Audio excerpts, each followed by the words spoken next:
Fala galera, então você que vai vir pra trilha aqui no All Black, você vai seguir por essa estradinha aqui, ó. Você vai andar mais ou menos uns 2 km, você que quer vir a pé, fazendo trilha. Ó a cachoeira aqui já, ó. Já mostrando a cara aí, ó.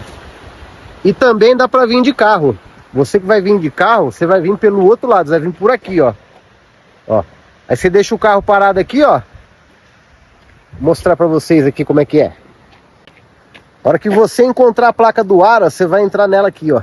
No portão do Aras, você vai entrar primeira à direita, você já vai ver onde é a trilha. Então tá aqui, ó, o portão do Aras.